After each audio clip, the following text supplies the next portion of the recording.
हे friends, welcome back. इस video के अंदर एनएचपीसी के करंट चार्ट पैटर्न और Q2 रिजल्ट के बारे में डिटेल में समझने वाले हैं कि स्विंग ट्रेडिंग और लॉन्ग टर्म के लिए खरीदना चाहिए, बेचना चाहिए या होल्ड करना चाहिए। तो अगर आप फंडामेंटल एनालिसिस को सीखना चाहते हैं, जानना चाहते हैं एक कंपनी के एनुअल रिपोर्ट से कैसे फाइनेंशियल डेटा को निकाल के सही तरीके से पढ़ा और इंटरप्रेट किया जाता है, या ऑनलाइन पोर्टल जैसे मनी कंट्रोल से कैसे आप एक कंपनी के डेटा को निकाल के सही तरीके से पढ़ के इंटरप्रेट कर सकते हैं, तो सारा का सारा वीडियोस चैनल के प्लेलिस्ट के अंदर अवेलेबल है और इस वीडियो के डिस्क्रिप्शन पर भी मैक्सिमम प्लेलिस्ट का लिंक आपको मिल जाएगा। तो चलिए सीखते हैं एक साथ।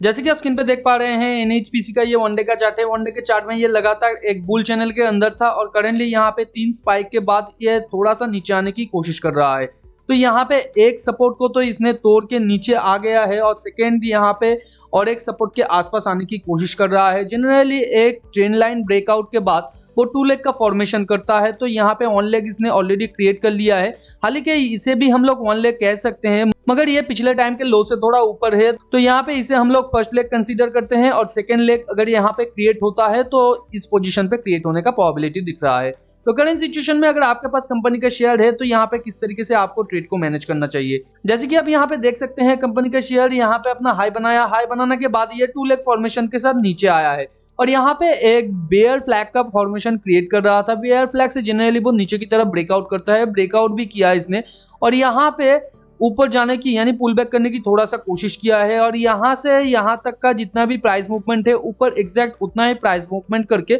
वो नीचे आने की कोशिश कर रहा है और यहाँ पे एक बुल फ्लैग का फॉर्मेशन क्रिएट कर रहा है। तो करंट सिचुएशन में यहाँ पे प्रोबेबिलिटी ये बन रहा है, बुल फ्लैग से ये फर्स्ट लो बना के ऊपर जाने की कोशिश किया है मगर फिर से ये नीचे आने की कोशिश कर रहा है। तो यहाँ पे ये जो पिछले टाइम का लो है इसे तोड़ के ये थोड़ा सा नीचे आके इस कैंडल के लो के साथ यहाँ पे डबल बॉटम भी क्रिएट कर सकता है और फर्दर वो ऊपर जाने की कोशिश कर सकता है। और अगर यहाँ से ये ऊपर जाने की कोशिश करता है तो यहाँ पे यानी ये जो सेकंड कैंडल है इसके क्लोजिंग से फर्स्ट कैंडल के बॉटम तक जितना भी प्राइस मूवमेंट है ऊपर अगर हम लोग उतना ही मेजर मूव मान लेते हैं तो उतने हद तक हमारा टारगेट भी रह सकता है या हमारा फर्स्ट रेजिस्टेंस भी आप कह सकते हैं। और उससे पहले यहाँ पे और एक रेजिस्टेंस आपको मिल सकता है जो कि है, आप देख सकते हैं ये जो सेकंड बार है इसका जो टॉप पॉइंट है, पिछला ये जो बेयर बार है इसके टॉप पॉइंट से डबल टॉप क्रिएट किया है, तो यहाँ तक भी जाके ये फर्स्ट रेजिस्टेंस फेस कर सकता है। तो यहाँ पे रेजिस्टेंस का फर्स्ट प्राइस पॉइंट है 51.70 के आसपास जो कि है ये टॉप, उसे अगर तोड़ के ये ऊपर जाता है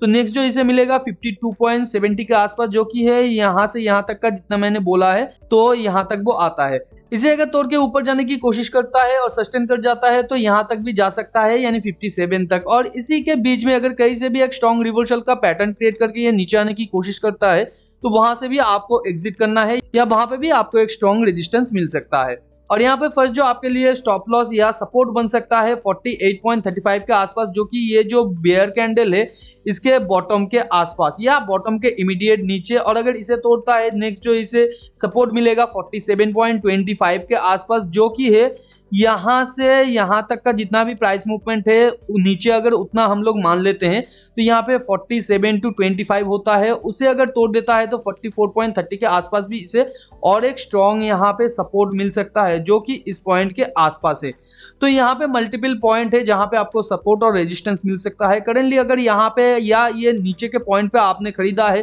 तो ऑलरेडी आपको 1:1 का जो मूवमेंट है वो मिल गया होगा इस कैंडल के टॉप तक, और यहाँ पे अगर आपने उसे सेल नहीं किया है तो यहाँ पे डबल बॉटम क्रिएट करने का और एक प्रोबेबिलिटी है, यानी यहाँ पे कंपनी का शेयर एक हाई बनाया है उसके बाद थोड़ा सा पुल बैक करके फिर नीचे की तरफ आने की कोशिश किया है मगर यहाँ पे और थोड़ा सा ऊपर जाने की ये कोशिश कर रहा है, तो अगले दिन हो सकता है ये थोड़ा सा गैप अप में ओपन करे और फिर यहाँ पे नीचे की तरफ आए, और यहाँ पे ये भी हो सकता है नीचे की तरफ आने के बाद उसी कैंडल के साथ ये ऊपर भी जाने की कोशिश करे और यहाँ पे एक डबल बॉटम इसके साथ या इसके साथ भी ये क्रिएट करे और फर्दर ऊपर की तरफ जाने की कोशिश करे। और अगर यहाँ पे ये जो लो पॉइंट है इसे अगर तोड़ के ये थोड़ा सा और नीचे जाता है तो यहाँ पे मैंने जिस तरीके से बोला है 47.25 तक भी जा सकता है। तो यहाँ पे आपको स्ट्रिक्टली स्टॉप लॉस को फॉलो करना है या जो फर्स्ट सपोर्ट है यहाँ पे 48.35 के लेवल को इसे आपको फॉलो करना है। अगर यहाँ से ब्रेक करता है और सस्टेन कर जाता है नीचे तो यहाँ से आपको एग्जिट भी कर देना है। तो करंट सिचुएशन में यहाँ पे अगर आप नया स्विंग पोजीशन क्रिएट करना चाहते हैं तो ये थोड़ा सा नीचे गिर के यहाँ पे अगर डबल बॉटम के साथ फिर ऊपर जाने की कोशिश करे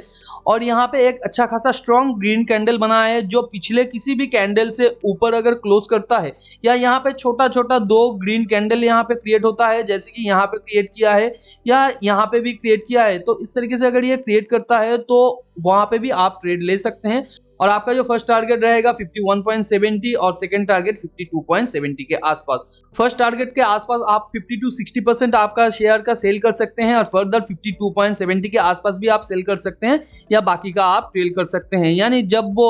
52.70 के लेवल को तोड़ के ऊपर जाके यहाँ पे कंसोलिडेट करेगा और फिर ऊपर जाने की कोशिश करेगा प्राइस पिछले टाइम स्विंग हाई को तोड़ के, आप सिंपली स्टॉप लॉस को ये जो स्विंग लो है इसके नीचे डाल देंगे और ऊपर वैसे ही आप करते जाएंगे जैसे जैसे ये ऊपर और प्राइस जाता जाएगा या नया लो बनाता जाएगा। और उसके साथ साथ यहाँ पे करेंट सिचुएशन में अगर आपके पास स्विंग पोजीशन है तो सिंपली आप यहाँ पे होल्ड कर सकते हैं। अगर कंपनी के अंदर आप लॉन्ग टर्म के लिए पोजीशन बनाना चाहते हैं तो क्वार्टर ऑन क्वार्टर रिजल्ट को आपको जरूर देखना चाहिए। करेंट सितंबर का क्वार्टर का रिजल्ट यहाँ पे आ चुका है। सितंबर क्वार्टर में पिछले क्वार्टर से ये अच्छा इंप्रूवमेंट लाया है रेवेन्यू में, मगर पिछले साल के सितंबर क्वार्टर से इसका रेवेन्यू गिर गया है। ऑपरेटिंग प्रॉफिट मार्जिन पिछले क्वार्टर से अच्छा आया है, ऑपरेटिंग प्रॉफिट भी, मगर ऑपरेटिंग प्रॉफिट मार्जिन और प्रॉफिट पिछले साल के क्वार्टर से यहाँ पे गिर गया है। इंटरेस्ट पेएबल यहाँ पे घटा है पिछले क्वार्टर और पिछले साल के क्वार्टर से भी, तो ये एक अच्छा चीज है। नेट प्रॉफिट भी यहाँ पे बढ़ा है पिछले क्वार्टर से, पिछले साल के सितंबर क्वार्टर से भी। तो ओवरऑल कहा जाए करंट सितंबर क्वार्टर का रिजल्ट अच्छा आया है।